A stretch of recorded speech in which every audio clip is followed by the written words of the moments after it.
People don't think about deciding कि हमारा brand persona क्या होगा. If you are starting a brand, so you should be initially investing $4,000 to $5,000 on your initial campaigns. Upwork charge you a fees. Cash flow is the king. ऐसे ही So है. why PPC company grow fast? Because they have the cash flow. Career counselling उसका रुझान हमारे यहाँ नहीं है. Career counselling is really important. Young graduates की career counselling नहीं होती. They don't know what to do और वो अपने करियर में जो है ना बिल्कुल डायरेक्शन लेस जा रहे होते हैं. BDs make more money than developers. Welcome to another episode of the Kolachi cast.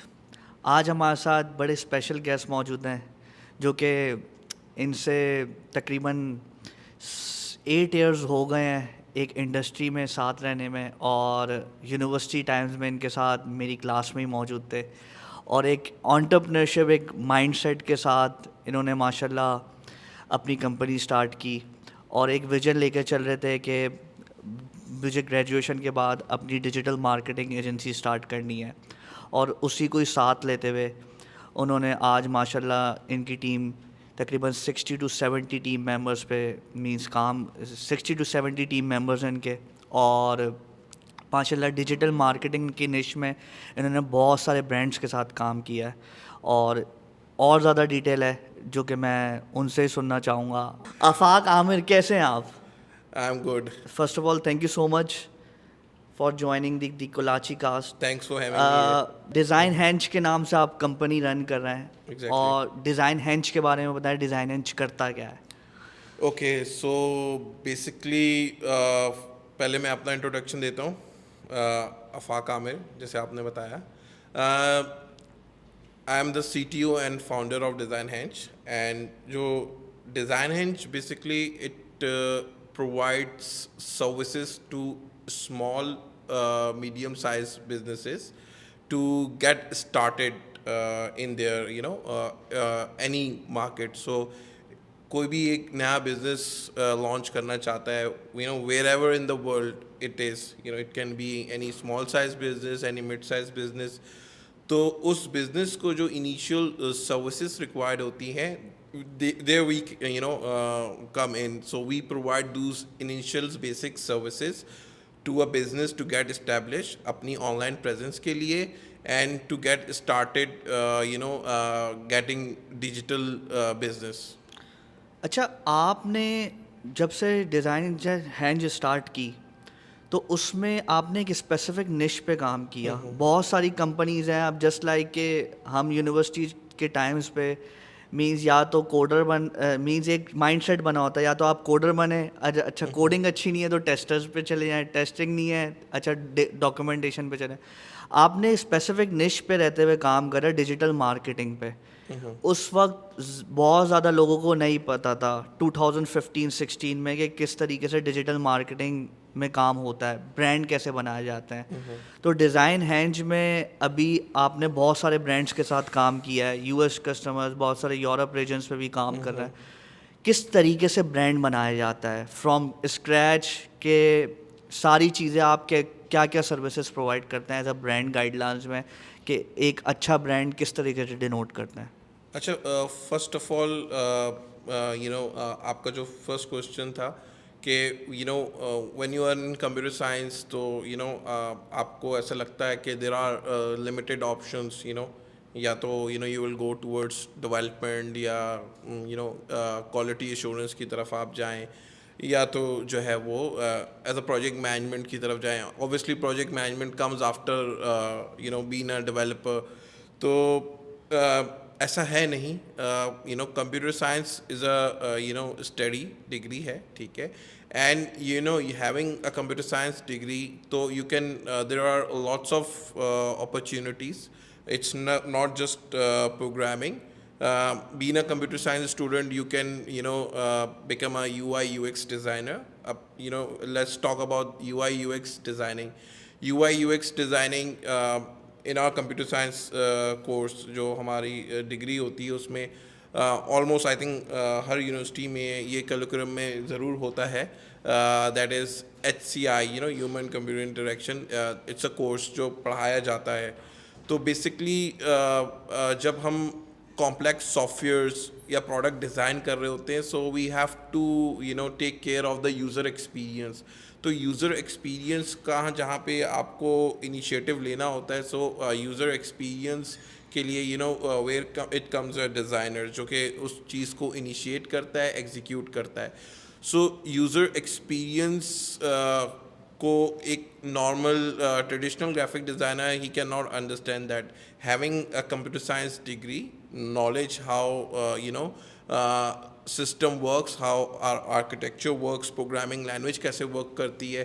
So being the knowledge, having the degree of computer science and turning your skill into a UI UX designer, so you can design a system that are user friendly, user efficient. So it's an also an option as a UI UX designer you can become.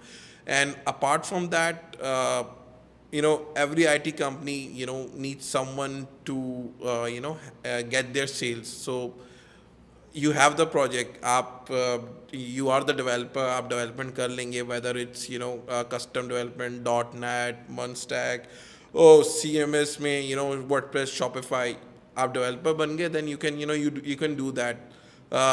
Sales कहाँ से होंगी, that is the biggest question. सारी problems किसी भी company की, किसी भी चीज़ की जो है ना, वो सेल्स से सॉल्व हो जाती हैं. सो बिजनेस डेवलपमेंट एग्जीक्यूटिव की एक बहुत बड़ी अपॉर्चुनिटी हमारी इंडस्ट्री में अवेलेबल है. जो यंगस्टर यूनिवर्सिटी से जो है पास आउट हो रहे हैं, सो आई थिंक उनके लिए एक अभी ऑन आवर टाइम ये तो बिल्कुल भी इसका कॉन्सेप्ट नहीं था. तो अब जाके थोड़ा बहुत जो है वो इंडस्ट्री अवेयरनेस आई है, बट इंस्टीट्यूशंस में इसकी अवेयरनेस नहीं है, या स्टूडेंट्स को प्रैक्टिकली नहीं इंट्रोड्यूस करा जाता कि एक बिजनेस डेवलपमेंट एग्जीक्यूटिव की भी एक टर्म होती है. Having a computer science degree you can turn yourself as a business development executive. वहाँ पे जाके, क्योंकि BD वो in our company we prefer a BD business development executive from tech background, computer science की ऐसे ही है. उसकी डिग्री हो. So we prefer that. उसकी रीज़न ये है because we are selling tech products. Let's suppose हम यूज़र एक्सपीरियंस क्लाइंट को सेल कर रहे हैं, हम ब्रांड बिल्डिंग सेल कर रहे हैं क्लाइंट को, we are designing a CRM for a client और developing a CRM for a client. तो उसके अंदर टेक्निकल टर्मिनोलॉजीज इन्वॉल्व होती हैं, flow charts, DRD, database key planning, architecture building. So hiring someone from having BBA MBA experience, so it's hard to educate them on the technical terminologies, rather than कि एक computer science के student को हम उसको polish करके और वो करें. So it's a very good field, and BDs make more money than developers. ऐसे ही है. अच्छा, अब बहुत सारी सर्विसेज कंपनीज़ हैं जो कि प्रोडक्ट डेवलपमेंट में काम कर रही हैं. जस्ट लाइक के जिसके बाद आइडिया होता है तो उन्होंने डॉक्यूमेंटेशन से फिर डेवलपमेंट टेस्टिंग, डिप्लॉयमेंट, बहुत सारी सॉफ्टवेयर सर्विसेज ये प्रोवाइड कर रही होती हैं. प्रोडक्ट डेवलपमेंट के बाद एक ब्रांड बिल्डिंग भी होती है जो कि क्लाइंट, कस्टमर, मार्केटिंग की तरफ जाता है. और एक बहुत बड़ा चंक मार्केटिंग में लगता है. मैं समझता हूँ डेवलपमेंट से ज़्यादा मार्केटिंग में बहुत बड़ा चंक लग जाता है. Exactly. क्योंकि उसको कस्टमर एक्वायर करने होता है. तो आपने बहुत सारे ब्रांड्स पे काम किया है. फ्रॉम स्टार्टिंग किस तरीके से आप ब्रांड बनाते हैं? फ्रॉम डिज़ाइनर किस तरीके से SEO स्टार्ट होती है? पेड एड्स चलाते हैं, ऑर्गेनिक SEO को ज़्यादा प्रेफर करते हैं रेदर देन पेड एड्स? किस तरीके से लिस्टिंग करते हैं? और बहुत सारे मैंने देखे हैं कि आपके ब्रांड्स जो चल रहे हैं, जिनके साथ आपने कस्टमर्स के साथ काम किया है, वो माशाल्लाह से बहुत सारे मीन्स उनके पास कस्टमर्स एक्वायर है और बिजनेस जनरेट कर रहे हैं. किस तरीके की अप्रोच आती है कि अगर मुझे अपना ब्रांड स्क्रैच से बनाना हो तो क्या अप्रोच डिज़ाइन हेंज प्रोवाइड कर रहा है? ओके. सो ब्रांड बिल्डिंग में जो सबसे इम्पॉर्टेंट फैक्टर है दैट वी मिस अलॉट, अगर हम ट्रेडिशनली जब एग्जीक्यूट करते हैं ब्रांड को, so people don't think about having deciding कि हमारा ब्रांड पर्सोना क्या होगा. ठीक है, हमारा कस्टमर पर्सोना क्या है, एंड हमारा जो है वो ब्रांड गाइडलाइंस क्या है. Most of the time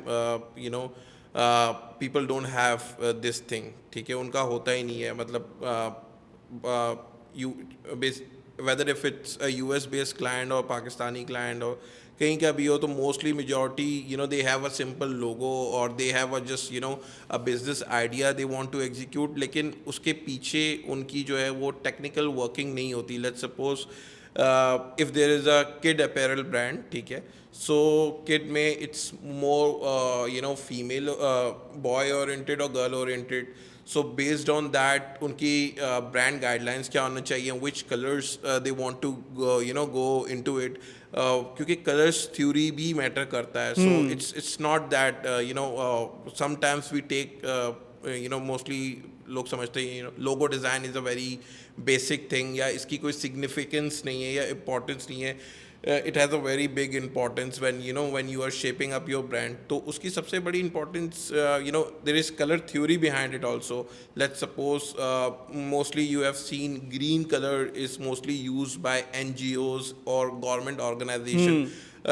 Green gives you a sign of peace, and mostly सही. you see energy drink go with yellow, red to show power, to show aggression. तो when we onboard any brand, तो we see what's their buyer persona.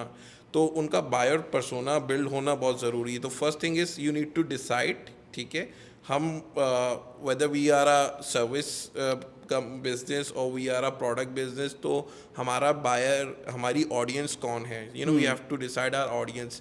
Then according to those audience we have to shape up our brand. Let's suppose अगर आपकी audience it's Gen Z, so वो young generation है, Gen Z है, having in teenage and 20s, so then your brand should be as per the trends of Gen Z current going on, what color scheme they like, what type of font they prefer. So your brand should revolve around those aesthetics, ठीक है. तो अगर आप इसी तरीके से अगर आप if you have a corporate brand, whether if you are providing accountancy service, so your brand should be more sophisticated, with more sophisticated brand guidelines, colors.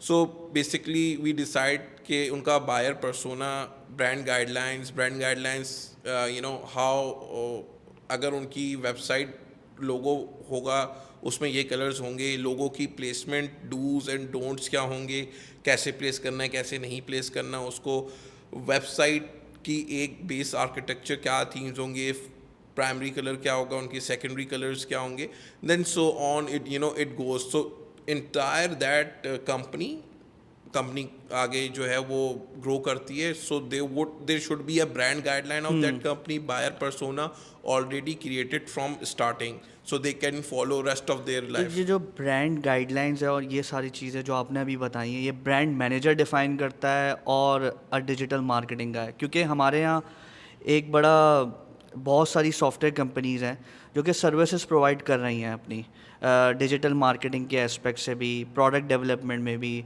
Means e commerce development में भी. तो आइदर के digital marketing manager ये सारी चीज़ें define करे या brand manager उसके लिए अलहदा से होना चाहिए, क्योंकि आप तकरीबन 10 साल से इंडस्ट्री में काम कर रहे हैं माशाल्लाह. तो आपके हिसाब से क्या चीज़ प्रॉपर है कि उस प्रोसेस पे एज अ ब्रांड मैनेजर लाया करता है और digital marketing manager? Okay, these are two different things. तो digital marketing manager when it comes, आप जब सेल्स की तरफ जाते हो या आप अपनी डिजिटल प्रेजेंस को बिल्ड करने जा रहे होते हो, ब्रांड मैनेजर इनिशियली वर्क करता है कि ब्रांड का फेस क्या होगा, ब्रांड ऑडियंस को कैसे दिखेगा. ब्रांड लेट्स सपोज एक ब्रांड है, उसने सोफिस्टिकेटेड लगना है या उसने उसको एक जो है कस्टमर को एक फन वाइब देनी है, एक नॉटी फील देनी है, ठीक है. सो ब्रांड मैनेजर डिसाइड करता है कि ब्रांड का पर्सोना क्या है, कस्टमर के साथ डिसाइड करता है बैठ के, गाइड करता है, वर्किंग होती है, रिसर्च होती है, प्लानिंग होती है, देन उसका एक buyer persona, then brand guidelines बनती है जो कि throughout that carry forward होती हैं, और वो ब्रांड मैनेजर उन सारी चीज़ों को एग्जीक्यूट करता है. देन इनके with brand manager creative director जो है होते हैं कंपनीज में या हमारे specifically, they are involve into making those things. So it's a part, I consider it's a part of the digital marketing. Yeah. But digital marketing में कौन कौन सी रिसोर्सेज ज़रूरी हैं जो कि अगर कोई कंपनी बनाना चाहे और already they are running the software services company और डिजिटल मार्केटिंग का एस्पेक्ट ऐड करना चाहे, क्योंकि बहुत सारे क्लाइंट जैसे अब हमारे गीक्स ऑफ कराची के भी बहुत सारे क्लाइंट होते हैं, तो हम लोग प्रोडक्ट डेवलपमेंट तो दे देते हैं उनको, but when it comes to marketing हम ज़्यादा रेफर कर देते हैं कि यार आप इनसे करवा लें या इनसे करवा लें। देन वी रियलाइज़ कि यार जब हमारे पास एक पूरा इकोसिस्टम मौजूद है तो एक निश पे हम इस पे भी काम करते हैं। तो पिछले साल हम लोगों ने फिर ये एस्पेक्ट स्टार्ट करा कि मींस डिजिटल मार्केटिंग के डोमेन में भी हम एंटर होते हैं। मींस एक स्पेसिफिक निश पे काम करें कि उनके जो प्रोडक्ट है उसको प्रोडक्ट को समझें और उसके हिसाब से हम मार्केटिंग करें। उसके साथ साथ मैं आपको बताऊं कि डिजिटल मार्केटिंग से पहले हमारे पास एक डिज़ाइन निश नहीं थी। डेवलपमेंट हम लोग देते थे, टेस्टिंग सर्विसेज देते थे, लेकिन डिज़ाइन निश नहीं थी। अब बहुत सारे क्लाइंट्स जो होते हैं उनके पास डिज़ाइन ऑलरेडी मौजूद होता है। अब बहुत सारे लोगों के पास नहीं होता क्लाइंट, और वो यही पूछ रहा है कि आपके पास डिज़ाइनर है। तो हम लोगों ने एक हैदराबाद का स्टूडेंट था, ग्रेजुएट फ्रॉम मेहरान यूनिवर्सिटी, माशाल्लाह टॉपर था। तो उसको हमने हैदराबाद से हायर करा and they come to Karachi, और फिर उसने मीन्स UI UX का इतना काम आना स्टार्ट हो गया कि वो मैंने नहीं देखा वो कि वो फ्री हुआ है, हमेशा कुछ ना कुछ काम मौजूद था।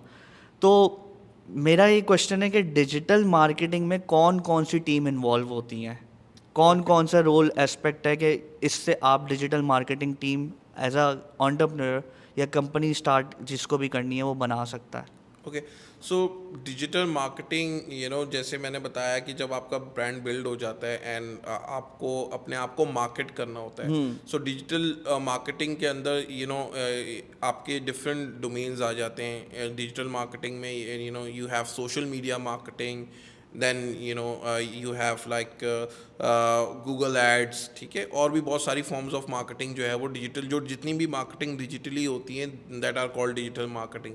अच्छा, डिजिटल मार्केटिंग में social media ads, Google ads, SEO, mainly ये तीनों चीज़ें जो है वो इवॉल्व कर रही होती, जिनके ऊपर ब्रांड बिल्ड होता है। Depending upon the brand needs, तो उसकी एग्जीक्यूशन होती है। अच्छा, इनके अंदर रिसोर्सेज जो इन्वॉल्व होती हैं, सो डिजिटल मार्केटिंग में let's suppose if we talk about SEO, so there is if you are starting your SEO of your brand, or you're starting SEO agency, so you would need a technical SEO expert, and you will need on page SEO. So in SEO there are two types of SEO: on site SEO and off page SEO.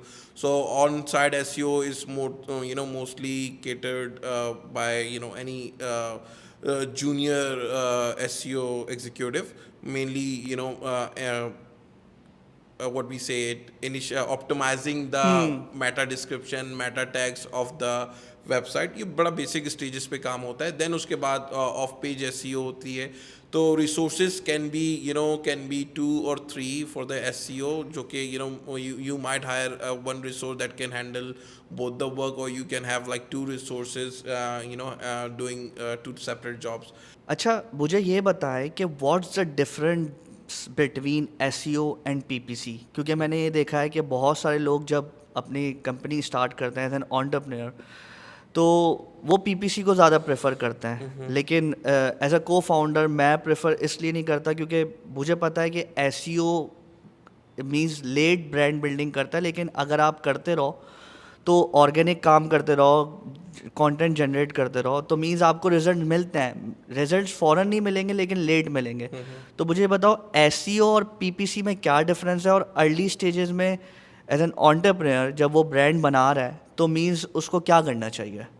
Okay, so what I recommend कि अगर आपको decide करना है and you have started your business already, और आप market करने के लिए you are confused between SEO and PPC, as you mentioned, SEO is a long term process, and and it also depend on industry specifics.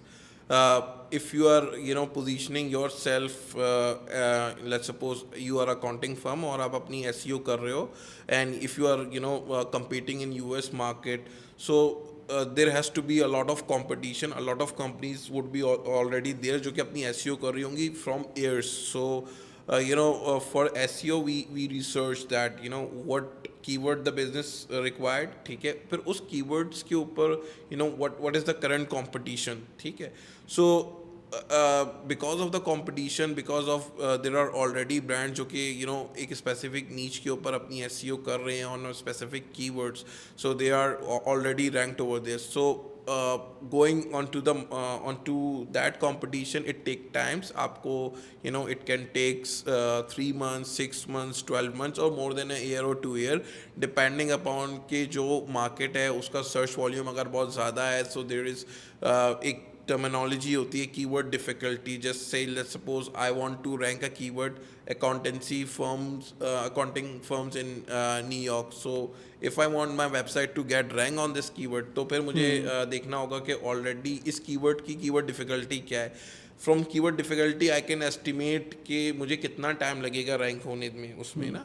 So when you have that estimation, so you can decide कि whether हमें we have that much time to invest in SEO. SEO is fruitful for the long term. आपने आज SEO की and you should not expect results sooner if there are if there is a tough competition, keyword difficulty ज़्यादा है आपकी या एक बहुत competitive niche में. And on the second end there are some let's suppose अगर आप एक city based इस SEO कर रहे हैं, let's suppose आप ऐसी service provide कर रहे हो that is within the radius of your city, तो वहाँ पे जो है वो competition जो है वो कम हो सकता है. So where you can get results in SEO within month as well, ठीक है. And जब आप PPC की बात करते हैं, so the answer between SEO and PPC depends upon the customer, depend upon the brand. Let's suppose एक already एक brand जो है if they have a solid funding, so if they should go with SEO or in PPC, so they should go with both. But PPC would be helpful for them अगर उनके पास they have money to invest. Google itself कहता है कि if you are starting a brand, so you should be initially investing $4,000 to $5,000 on your initial campaigns for like at least 2 to 3 months to get enough amount of data. जब भी हम एक campaign को digitally या on social media or even on Google Ads पे launch करते हैं, so marketing is on data, ठीक है. So initially whatever you spend, we don't expect कि उससे हमें revenue generate होगा या उससे हम we will get sales. So the importance is the more you spend, ठीक है, the more you get data. So PPC, it's really simple है. If you are entering with a small budget, you will definitely, the chances are higher that you will fail, because let's suppose if you are investing $1,000 and in $1,000 you will get very less numbers to analyze data. So let's suppose if there are two companies entering with different budget, one is entering with $1,000 on PPC, and other one is entering on $5,000 to $6,000 on PPC. So the one, maybe they will lose money, maybe they will not make money, but they will have more data to analyze. So the next month when they will run their campaign, when they will optimize their campaign, they have huge data. In that data they can see, okay, so when we started our brand, who interacted with us more? It's female, male, what are the age group, what are the demographic, what are the behavior. So most of the big companies go with PPC, and they the company that have like solid budgets, so they go with PPC. So they can get the data, and based on data they can optimize their campaign and get revenue. And for the smaller companies, SEO is the best option to grow slow and organically. वैसे मैंने ये देखा है कि बहुत सारे जो initial stage पे होता है, जब पीपीसी चला रहे होता है, तो वो कैंपेन्स ही सही बनी हुई नहीं होती, और जिसकी वजह से जो उन्होंने एड्स पे स्पेंडिंग की हुई होती है वो वेस्ट हो जाती है. और बहुत सारे मीन्स रीच आउट लोग करते हैं कि यार हमने पीपीसी चलाई, पीपीसी वर्क नहीं करी, अब एसईओ पे जा रहे हैं. अब वो पीपीसी का जो मेन मकसद होता है, जाहिर सी बात है, बिजनेस लेना होता है. अब फिर मेरे बहुत से दोस्त हैं, उन्होंने पीपीसी चलाई, पीपीसी में मीन्स $1,000 इन्वेस्ट करे, फिर मीन्स उससे रिजल्ट्स नहीं मिला। फिर वो फ्रीलांसिंग प्लेटफॉर्म पे गए, फिर जो उनकी लीड पर कॉस्ट थी वो बहुत मीन्स चीप कॉस्ट है। मीन्स अगर अब आप अपवर्क की बात करें तो उसने बताया कि मेरी अभी जो लीड कॉस्ट हो रही है वो तकरीबन 18 to 24 डॉलर्स पे लीड पर कॉस्ट लाया कर रही है। तो as compared to the PPC, अगर आप पीपीसी रन करते हैं, कैंपेन भी अच्छी है आपकी, तो लीड पर कॉस्ट कितनी पड़ती है आपको, आरओआई कितना है?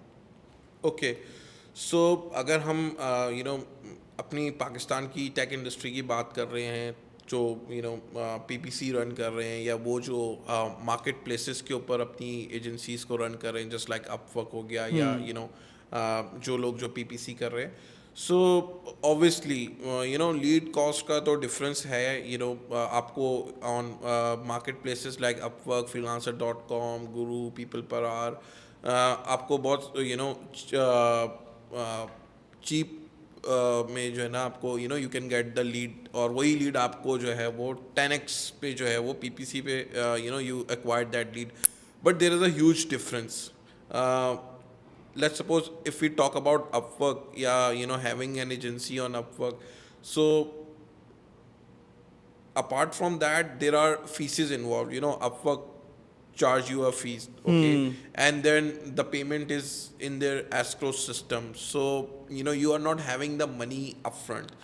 So the biggest problem with the marketplaces is that money is is in escrow, and you are not having upfront payments. So when the project is finished, or when any certain milestone is finished, then you get the payment. So वहाँ पर in every business, we have heard cash flow is the king.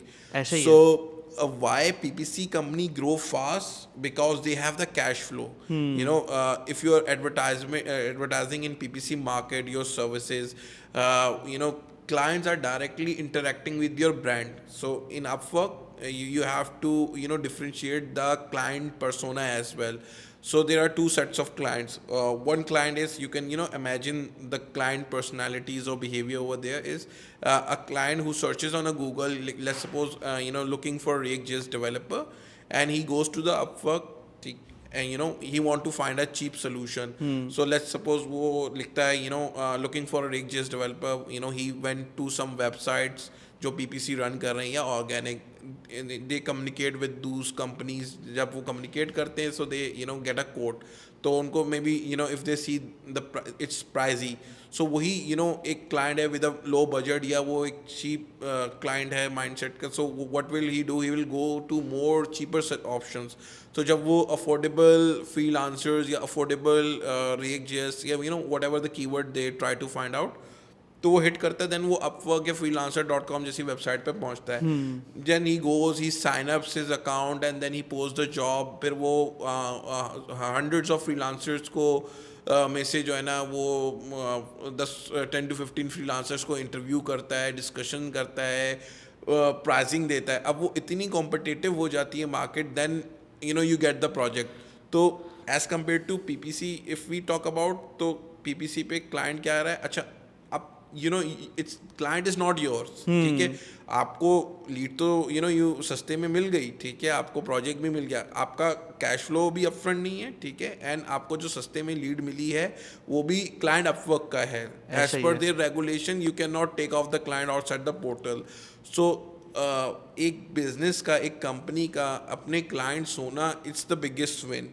So let's suppose अगर आपने Upwork पे 300+ client से काम किया है, but आपके साथ एक्टिव उसमें से 3 or 5 ही क्लाइंट्स होंगे जो कि इन अ लॉन्गर रन चल रहे होते हैं आपके साथ, because once their work is done, they don't open their Upwork account, so Exactly. there is very less upsell opportunity, there is very less client building opportunity कि आप उसमें से कुछ और जनरेट कर सकें, ठीक है, अपनी सर्विसेज पिच कर सकें, इवन आप उनको अपना न्यूज़ लेटर रन कर सकें। You can not do that, आपके पास हंड्रेड्स ऑफ क्लाइंट्स है, लेकिन you can not do that on Upwork. But as compared to when you go to PPC, client आता है आपके अपने ब्रांड पे, they interact with your own brand, ठीक है, they know your company name, they know your location, आप फिर उसको डायरेक्ट अपनी सर्विसेज पिच करते हैं। देन जो भी companies they are running paid advertisement, so they have a hefty amount of, they are paying for the leads, so they are paying much a lot for the leads, so they are not going to quote prices below the belt, so they would be quoting good price, so the competition would be, the with the efficiency of the sales team के कौन सबसे अच्छा जो है वो lead को deal करता है, क्लोज करता है, तो वहाँ पे you get the edge, you get a premium client, you get client directly with your company, and then you have the cash flow. Exactly. So let's suppose if a company is hitting, let's suppose $50,000 on Upwork, and a company hitting 20,000 of on PPC, or any direct mediums where they are getting upfront payments from clients. So in my opinion, that 20,000 company is going to grow faster because they have that money, on their upfront. It's not in the escrow, so in whenever the money is in escrow, everything, slow downs, client will ghost you, you have to chase the client on these marketplaces, whether on PPC or whether client is directly communicating with you on emails or whatever the medium is.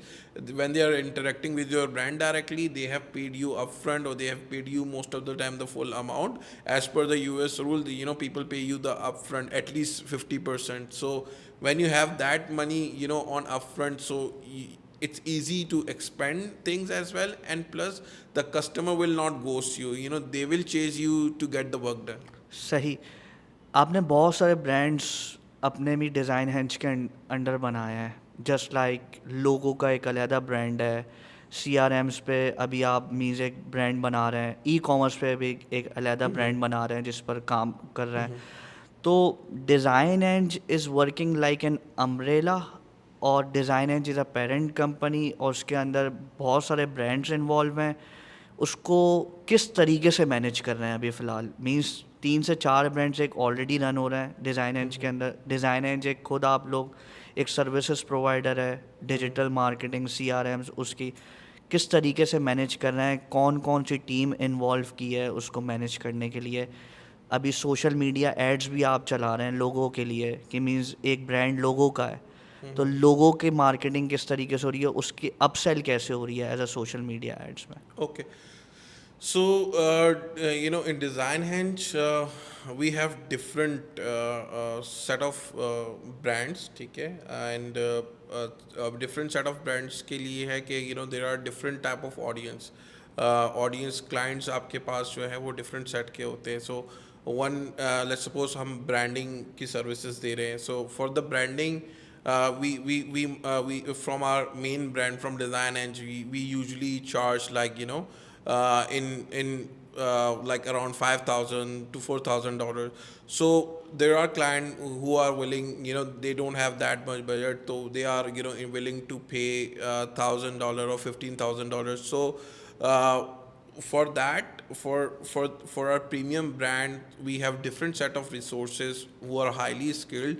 So all our premium projects are managed or by the Design Henge, the main parent company, and within that we have sub brands for low budget clients. So they are managed by our specific logo design brand. The customers who are having budget for the logo between $200 and $250, starting from $250. So we have different brands for that. So obviously the resources involved in that are different, and the resources involved in our premium brands are different. So it's just catering the market, being the premium one and being on the cheap side as well. So you are creating your own competition के मीन्स client land करे वो किसी भी brand पे land means आ रहा है, लेकिन वो डिज़ाइन हेंज का ही ब्रांड हो, इस तरीके से। Exactly, you can say that. And when आपका second question था उसके बारे में, sorry I forgot. Means Yeah, social e-commerce पे। का. So we are working with a lot of e-commerce brands internationally. We launched their Shopify stores. Now we are managing their sales through digital media marketing, generating revenue for them. So अच्छा ये भी I'm not sure people are aware of that or not, but there are companies internationally, they are offering Shopify stores on, you know, on a, you can say on a price that you can say it's free, an offer too good to be true. So what's the reason is that? The reason is being a Shopify partner. Once you know, as a company, we are also a Shopify partner.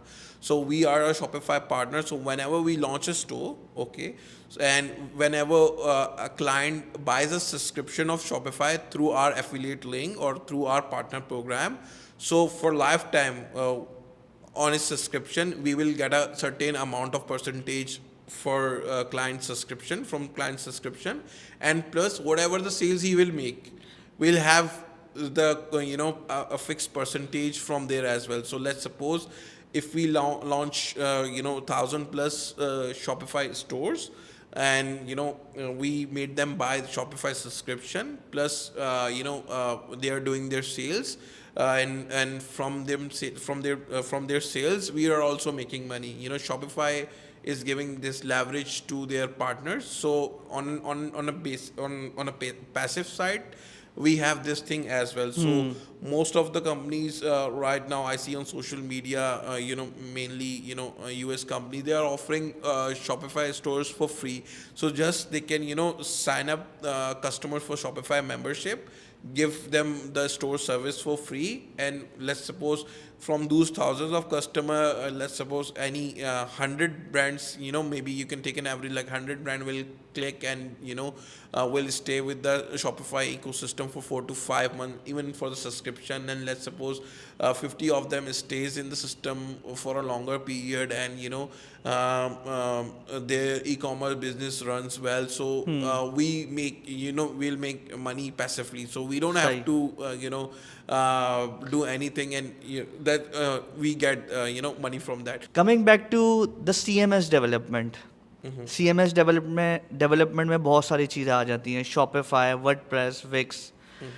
अब अगर मैं बात करूं digital agencies जो हैं, जो कि बहुत सारे CMS डेवलपमेंट में काम कर रही हैं, अब एक इनिशियल स्टेज पे आप बहुत सारे लोगों ने यूनिवर्सिटी के टाइम्स पे वर्डप्रेस की साइट्स बनाकर मींस वो डिप्लॉय करते थे, यार हमने वर्डप्रेस की साइट बनाई हुई है ड्रैग एंड ड्रॉप करके. आपके पास कस्टमाइज रिसोर्सेज भी हैं CMS डेवलपमेंट की, from fresh to senior level. उनको आपने कस्टमाइज लेवल पर किस तरीके से ट्रेनिंग दी है कि वो हर चीज़ पे वो काम कर सकते हैं? जस्ट लाइक शॉपिफाई का अगर कस्टमाइज हो, वर्डप्रेस का काम हो, किस तरीके से क्लाइंट्स को डिलीवरी दे रहे हैं? ट्रेनिंग के बारे में बताएं कि ट्रेनिंग किस तरीके से दे रहे हैं, उनको कितना टाइम लगता है कि मीन्स एक अच्छा वर्डप्रेस या शॉपिफाई डेवलपर बनने में? अच्छा, जब हम वर्डप्रेस डेवलपमेंट की या CMS डेवलपमेंट की बात करते हैं, so mainly basically what CMS is a content management system. ठीक है. So content management system इन क्रिएशन ही इसलिए आया था कि by its name, content management system, a system way you can manage your website content. ऐसे ही है. ठीक है. तो जो कि पहले क्या होता था, let's suppose small business owners जो है ना, वो if they want their website, तो वो फ्रंट एंड डेवलपमेंट उसकी होती थी. फ्रंट एंड डेवलपमेंट में initially when we started we had like HTML, CSS, और for the responsive, making the mobile website responsive, तो हम बूटस्ट्रैप को यूज़ करते थे. तो जब आप एक फ्रंट एंड के ऊपर कोर वेबसाइट डेवलप करते हो, सो इट्स एंड कस्टमर को डिलीवर करते हो, सो कस्टमर लेट्स सपोज उसको बैनर चेंज करवाना है, या इमेज ऐड करनी है, कंटेंट चेंज करना है, so he has to contact the developer. तो उसके पास एक पैनल, एडमिन पैनल या एक बैक एंड या एक CMS नहीं होता जिससे वो खुद चेंजेस कर सके. So keeping that in mind, तो लोगों ने जो है ना CMS इन्वेंट हुआ. ठीक है. अब CMS में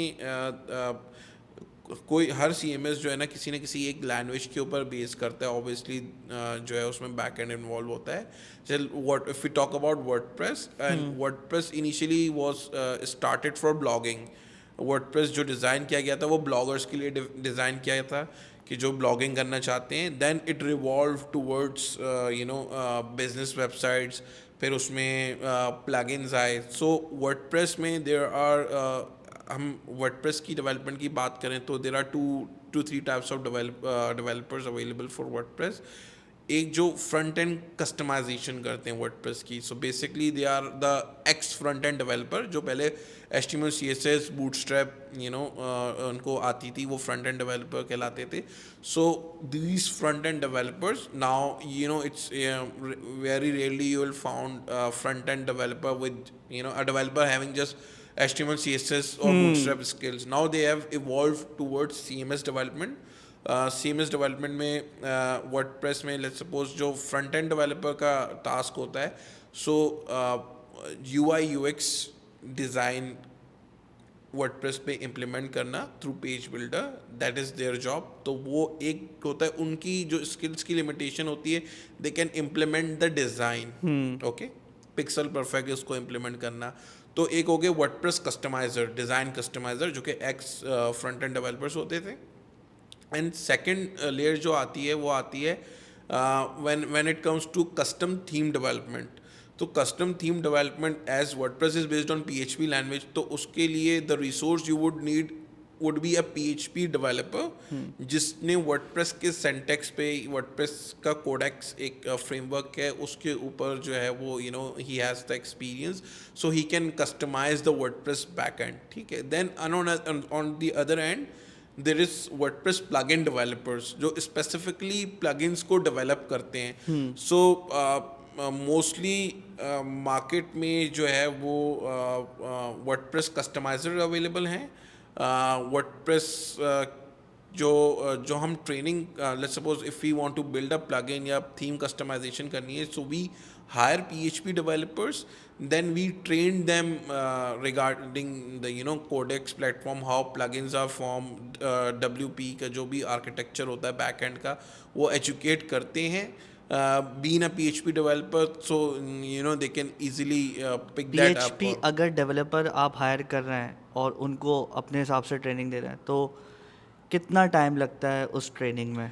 I think PHP developer would if you hire a PHP developer, it would not take like more than a month or one and a half month to get familiar with the syntax, और उसके बाद जो है काम हो जाता है. Content writers जो कि एक बहुत बड़ा रोल प्ले करते हैं आपके मींस ब्रांड बिल्डिंग में, जो भी आपने निश सेलेक्ट की हुई है उसी के उस पर आपका कंटेंट जा रहा है, बहुत सारी चीज़ें. एज ए कंटेंट राइटर अब AI भी आ गई है, चैट GPT ने बहुत सारे मींस कंटेंट राइटर्स मींस जिस कंपनी में 10 कंटेंट राइटर थे वहाँ 3 हो गए. तो अभी क्या चैलेंजेस हैं as a content writer means जो आपकी कंपनी में काम कर रहे हैं? आपने क्या स्ट्रेटजीज बनाई हैं AI को यूज़ करते हुए कि और अच्छी ब्रांड बिल्डिंग हो? ओके. जब से ये AI टूल्स का इन्फ्लुएंस बहुत ज़्यादा हुआ है स्पेसिफिकली इन कंटेंट राइटिंग, और तो AI ने हेल्प तो काफ़ी किया है इन चीज़ों पे. But coming back to your question के रिसोर्सेज कम होना, लेट्स से यू मेंशन के कंटेंट राइटर जो है वो if a company had 5 content writer, after AI वो 2 कंटेंट राइटर हो गए. अच्छा, व्हाट आई बिलीव के टेक्नोलॉजी जो है ना वो पहले लोगों को लगता था कि जब कंप्यूटर्स आएंगे तो जो 10 बंदे काम करते थे वो एक कर लेगा.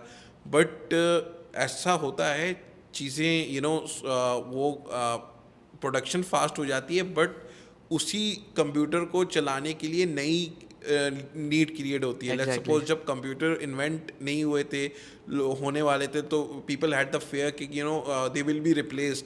लेकिन कंप्यूटर जब इन्वेंट हुआ, सो कंप्यूटर ऑपरेटर भी इन्वेंट हुआ, a person who can operate the computer. So इसी तरीके से AI इन्वॉल्व हुई है. सो AI को you have to give commands. ठीक है. So content writer, let's suppose if it's a content agency and उस एक कंटेंट एजेंसी है, उसको on an average daily basis they have to produce 10,000 words. ठीक है. कंटेंट एजेंसीज का जो है ना वो टर्मिनोलॉजी ऐसी होती है कि वी प्रोड्यूस 10,000 वर्ड्स और 5,000 वर्ड्स ऑन डेली बेसिस. सो जब एक कंटेंट एजेंसी 5,000 वर्ड्स प्रोड्यूस करती थी, एआई से जो है ना वो 5,000 की against now they are producing 15,000 20,000 और unlimited, they can extend more. अब उससे रिसोर्स कम होने का ताल्लुक जो है, I would say it is not like that, because AI जो कंटेंट प्रोड्यूस कर रही है, सो यू जैसे कंटेंट राइटिंग में there are mainly ones who write the content, and one there is an editor who overviews that content और refine that content और उसको improve करके उसको final उसकी जो है ना वो approval execution के लिए जाता है. That's how work in the newspapers. You have heard कि editor version है ये, या editor से approved हुआ है. Movies में भी आपने देखा होगा कि news agencies में या TV channels में editors होते हैं. So इसी तरह content writing के बाद जो है कंटेंट एडिटर जो होता है वो उस कंटेंट की फाइनल अप्रूवल उसको रिफाइन करता है. सही. सो एआई का जो कंटेंट है, जब अगर आप एआई से कंटेंट लिखा रहे हो, सो लेट्स सपोज वो जो आप जो 2 कंटेंट राइटर थे वो 5 की जगह 2 हो गए थे, जो 3 है ना वो 3 एडिटर बन गए हैं. सही. तो वो अच्छा. अब दे हैव अपग्रेडेड, तो वो अब एआई से काम ले रहे हैं. प्रोडक्शन कंपनी की बढ़ गई. लेट्स सपोज कंपनी पहले 5,000 वर्ड्स का ऑर्डर ले सकती थी, now they can take 15 to 20,000.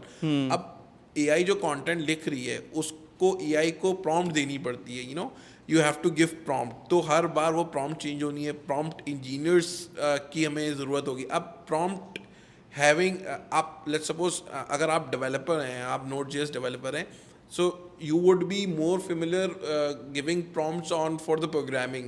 Exactly. तो कंटेंट राइटिंग का प्रॉम्प्ट इंजीनियर अलग होगा. तो सही वो एडिटर प्लस कंटेंट जो है प्रॉम्प्ट मीन्स इंजीनियर ये बन गया. एक मिथ बनी हुई है कि यार ये जॉब्स चले जाएंगी, ये जॉब, ऐसा नहीं है. जो भी नई टेक्नोलॉजी आती हैं वो अपने एक साथ नई बहुत सारे अपॉर्चुनिटी क्रिएट करती opportunity है. ले आती हैं. एग्जैक्टली सही कह रहे हैं. अच्छा, एंटरप्रेन्योरशिप के कैरियर के बारे में बताएं, किस तरीके से डिज़ाइन हैंज स्टार्ट की, क्योंकि मैं देखता था कि हम एक ही क्लास में होते थे जब तुम बोलते थे कि यार मैं अपनी कंपनी स्टार्ट करूँगा या मीन्स ये कर रहा हूँ. सबका माइंडसेट एक डिफरेंट था कि यार मुझे जॉब करनी है, मैं इस कंपनी में काम करूँगा. You are one of the few peoples के मैंने जिनको देखा कि यार तुम्हारा माइंडसेट बिल्कुल क्लियर था कि यार जो भी करना है मैं अपना ही स्टार्ट करूँगा और मैं लोगों के लिए अपॉर्चुनिटीज़ क्रिएट करूँगा. लोग हंसते भी थे, बहुत सारे लोगों ने मजाक भी उड़ाया, यार वह ये बातें कर रहा है सारी चीज़ें, मीन्स जाने दो उसको. किस तरीके से स्टार्ट किया, क्या चैलेंजेस तुम्हें फेस हुए एज अ कंपनी बनाने में? Means it's not an easy way कि यार to build a 50 to 60 people company and अल्हम्दुलिल्लाह यू आर ग्रोइंग. चैलेंजेस बताओ अपने. अच्छा, सो फर्स्ट ऑफ ऑल जो कंप्यूटर साइंस की फील्ड में इस तरह से एंट्री हुई कि फर्स्ट ऑफ ऑल मैं एक बिजनेस फैमिली से बिलोंग करता हूँ. So I have seen business around me when I was growing. My father is a very well established businessman. तो मैंने हमेशा से उनको बिजनेस करते हुए देखा है. तो जो बिजनेस माइंड हमेशा से बिजनेस का था. चाहे मैं किसी भी फील्ड में होता, so I would have gone for business. I tried for army as well. एक था कि जब आप ग्रेजुएट होते हैं, हर किसी का जो है ना वो होता है फोर्सेस में जाएं. सो पहला तो जब इंटरमीडिएट किया था तो था कि फोर्सेस में जाए. So I tried but couldn't make it. उसके बाद there was my tuition teacher जो कि हम भाइयों को पढ़ाते थे. तो he was computer science graduate और वो UBIT से पास आउट हुए थे. एंड एट दैट टाइम जब वो हमें पढ़ा रहे थे, सो उन्होंने एक कंपनी ज्वाइन की थी. He used to tell me his क्या काम करते हैं, कैसा काम करते हैं. तो वो मुझे बहुत फैसिनेट करता था. काफ़ी जो है ना वो इंटरेस्टिंग लगती थी चीज़ें मुझे. सो जब मुझे वो नहीं हुआ तो फिर मैं उस तरफ मूव कर गया. मैं क्या चलो फॉर्म आया, आपने क्या फील्ड सेलेक्ट करनी है. मैंने फर्स्ट पे कंप्यूटर साइंस को सेलेक्ट करके मैं क्या चलो देखते हैं.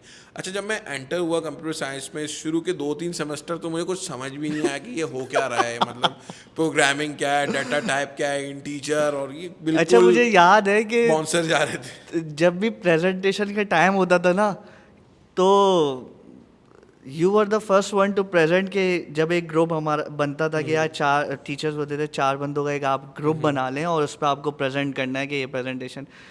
तो डिबेटिंग में तुम्हारे मीन्स एक स्किल्स थी कि यार एक अच्छा ये डिबेटर बन सकता है, सेल्स स्किल्स थी, और मीन्स इंटरेक्ट कर रहा होता है कि यार जो लोग बैठे हुए हैं वो मीन्स एक ऑडियंस इंगेज हो जाती है। तो वो चीज़ मैंने तुम में देखी थी। तो कमिंग बैक के जब ये 2-3 सेमेस्टर तो पता ही नहीं चल रहा था कि क्या डायरेक्शन है, क्या हो रहा है। तो देर वॉज आवर फ्रेंड, उनको कैंसर हो गया था, आवर म्यूचुअल जी, friend. Or so mutual friend. I think हमने कहा कि यार कुछ कोर्स वोर्स करते हैं कुछ। मैंने एडवाइस ली उन्हीं अपने ट्यूशन टीचर से। मैंने कहा यार व्हाट शुड आई डू, मुझे कुछ समझ भी नहीं आ रहा ना। उन्होंने कहा यार आप कोर्स वोर्स कोई कर लो तो शायद कुछ। सो मैंने एक कोर्स किया, एक शॉर्ट कोर्स किया C# के ऊपर, क्योंकि यूनिवर्सिटी में I was not able to get programming और how things are working. So maths में थोड़ा वीक था मैं। सो मैंने वो एक कोर्स किया। तो at the end of the course जब वो मेरा कंप्लीट हुआ, so I realize this is something I can sell. सो वो उस दिन जब मुझे क्लिक हुआ, क्लासरूम में I was sitting and I develop a small application, data entry, small type of point of sale on Windows form C# पे मैंने बनाया। तो मैं कहा यार ये तो मैं बेच सकता हूँ। तो मैं कहा यार ये तो बेच सकता हूँ। तो फिर मैंने जो है ना वो there were some students in our batchmates थे मेरे, जो कि they were good on in programming. सो मेरे घर के नीचे जो है ना वो there was a visa institute guy जो वीज़ा इमिग्रेशन वगैरह का काम करता था। तो मैंने जाके पहले उसको बोला, मैं कहा यार आपकी तो वेबसाइट भी नहीं है, कैसे मैनेज करते हो, सॉफ्टवेयर भी नहीं है। सो मैंने ये देन उसको उसका बड़ा माइंड बनाया। मैं कहा I will make you an website and this and that. फिर that was my first project. सो जब मुझे ये रियलाइज़ हुआ मैं बेच सकता हूँ और it is something that can be sell, that I can sell, तो फिर बिजनेस हो सकता है इस चीज़ से। तो पहले तो मुझे पता ही नहीं था ना कि बिजनेस कैसे होगा, मुझे लगा था जॉब भी करेंगे। तो मैंने फर्स्ट डे से जिस दिन मुझे समझ आया चीज़ क्या है, इसको बेच सकते हैं, I can sell this technology. तो I started people management, I took that project from that consultancy firm. फिर मैंने जो है ना अपने फ्रेंड्स को बोला, been the project manager, guide किया, this is the requirement, we have to build this type of application. फिर वो एग्जीक्यूट की। इसी तरीके से मैंने around within my university time I did like 4 to 5 local projects with my university fellows, and I was revolving into the local market. Then I met another batchmate who is my partner as well. So he was working in sales, एक company में, बड़ी मशहूर company है, उनमें काम कर रहे थे। उसका नाम लेना ज़्यादा मना है ज़्यादा। तो सो वो कंपनी उस वक्त लेकिन उस कंपनी में जो आप बोल रहे हैं कि नाम लेना मना है, उस कंपनी से उस कंपनी ने सेल्स पर्सन बहुत निकाले हैं, हाँ, जो कि exactly. आज आपको एक दिख रहे हैं कि यार बड़ी बड़ी कंपनीज में उसी कंपनी के सेल्स पर्सन मौजूद हैं। So we met on university mates, batchmate तो हम थे। सो आई सॉ दैट कि वो कंपनी बंद हुई। देन मैं उनको बुलाया। वी जो कहते हैं ना आजकल वो लड़के बैठ के चाय के होटल में ख्वाब कह रहे थे। So basically our company started from that चाय का होटल। एंड मैंने उनको बुलाया, मैं कहा यार मेरे पास टीम है और मैं इस तरह से काम करता हूँ। उसने कहा हाँ मुझे क्लाइंट का इंटरनेशनल एक्सपोजर है, I can build international client from international market. So then we merged, we form a team. Initially there were a lot of people involved in it. So in starting journey काफ़ी सारे you can say batchmates, or there were a lot of partners involved that, but the path was tough, it was hard, and तो काफ़ी सारे लोगों ने believe नहीं किया, they left in between in very early stages. So we both stick what we believed in. So the rest is history. So माशाल्लाह, we got here. माशाल्लाह। अभी आपकी तकरीबन 60 टीम मेंबर्स की Yes. टीम है। आगे का क्या गोल है, डिज़ाइन एंड क्या करने जा रहा है? Okay. So, as you know, we are expanding and we are hiring. So mostly being a Pakistani, the goal is to create more and more opportunities. Agar मैं आपको, I'll tell you the honest story. In COVID, we launched, some training programs as well after COVID. So हमने जो है वो CMS training के designing के master classes वगैरह launch की एंड हमने देखा बहुत ज़्यादा जो है वो aged candidates were coming mails females and उनकी जॉब कोविड की वजह से बड़ी इफेक्ट हुई थी and they were jobless for 2 or 3 months और लेकिन वो इस एज के स्पार्ट में थे कि वो ये चीज़ें अडॉप्ट नहीं कर सकते थे तो जो लोकल हमारी मार्केट है वी आर वेरी ब्लेस्ड के आईटी इंडस्ट्री एंड जो यंग जनरेशन है वो दे आर वेरी ब्लेस्ड के आईटी इंडस्ट्री एग्जिस्ट करती है there are a lot of jobs in IT industry वरना लोकली अगर आप आईटी इंडस्ट्री के अलावा किसी और फील्ड में जाएंगे there is very less opportunity you can avail अगर हम एक बैंक मैनेजर की बात करते हैं तो एक bank manager would be having around 2 lakhs I think 150 to 2 lakh in terms of salary then car वगैरह सो उस मैनेजर बनने तक की उसकी एज जो है ना वो काफ़ी ज़्यादा वो बाल सफ़ेद करके जो है ना वो ऐसे ही है। मैनेजर बनता है but in are IT industry 25 to 26 years का जो है वो candidate can have like three plus salary with car so it's obviously it depends upon the individual skill set but there are more opportunity and less resources. अच्छा, university के students को क्या advice करना चाहेंगे कि अगर वो एंटरप्रेन्योरशिप के करियर में जाना चाहते हैं, अपनी कंपनी बनाना चाहते हैं, एक तो वो बताएं कि उनको क्या एडवाइस करेंगे, या अगर कोई यूनिवर्सिटी के ग्रेजुएशन के बाद क्या उसका जॉब का माइंडसेट हो, उसको बनना क्या, क्योंकि एक सबसे बड़ा प्रॉब्लम हमने देखा है जो कि हमने अपने अर्ली टाइम्स में ही देख लिया था कि यार हमें करना क्या है. Just like you have a clear mindset कि यार मुझे अपना स्टार्ट करना है, मुझे डिजिटल मार्केटिंग के डोमेन में CMS डेवलपमेंट ये सारी चीज़ें मुझे इसी के डोमेन में देनी है. बहुत बड़ा चंक है जिनको पता ही नहीं है कि कंप्यूटर साइंस में आने के बाद हमें करना क्या है. या तो वो कोडर वो तो बोलते हैं या तो प्रोग्रामिंग कर लें, 6 सेमेस्टर के बाद उनको अंदाज़ा होता है कि यार प्रोग्रामिंग नहीं हो सकती. अच्छा, टेस्टिंग कर लें, टेस्टिंग में भी एक माइंडसेट चाहिए होता है, ऑटोमेशन पे वो फंस जाता है. क्या एडवाइस करेंगे कि as an entrepreneur either if you want to start the company क्या माइंडसेट हो, और अगर जॉब भी करनी हो उसका क्या अच्छा माइंडसेट वो हो. आपने मुझसे ये क्वेश्चन पूछा इसके ऊपर जो है ना मैं व्हेनेवर आई टेक इंटरव्यूज़ तो जितने भी यंग ग्रेजुएट्स होते हैं फ्रेश ग्रेजुएट्स होते हैं तो मैं उनको ज़रूर एडवाइस करता हूँ वेदर दे आर हायर्ड और नॉट लेकिन मैं उनको फ्री की एडवाइस जो है ना वो ज़रूर करता हूँ देनी भी चाहिए. बट उसकी रीज़न ये है कि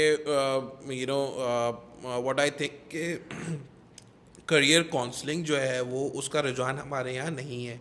तो career counselling is really important.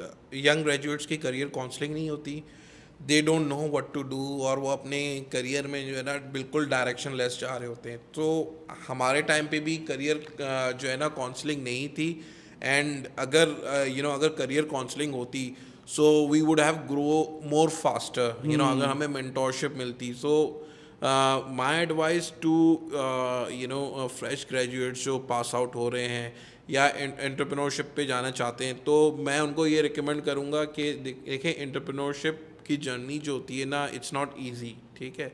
And आप if you want to become an entrepreneur और you want to establish your company पहले for the starting years you should work on yourself, build yourself.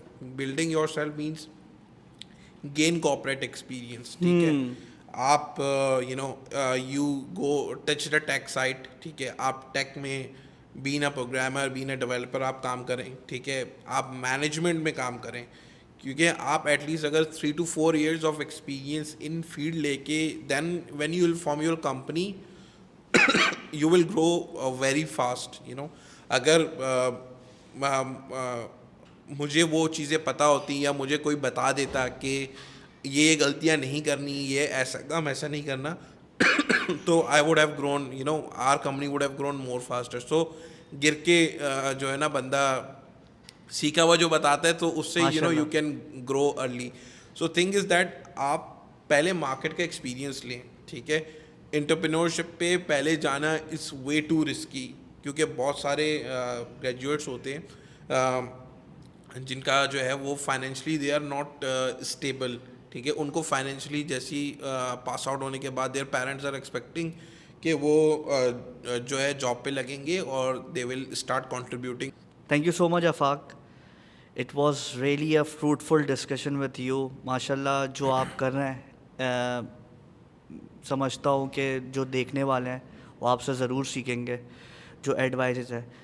Thank you so much and इंशाल्लाह there will be more upcoming episodes for you, ताकि आप दूसरों के experience से सीख सकें और किस तरीके से अपना करियर स्टार्ट करें,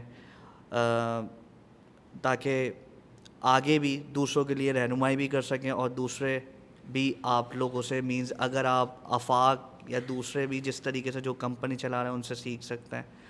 तो इंशाल्लाह there will be more upcoming episodes for you. Thank you so much.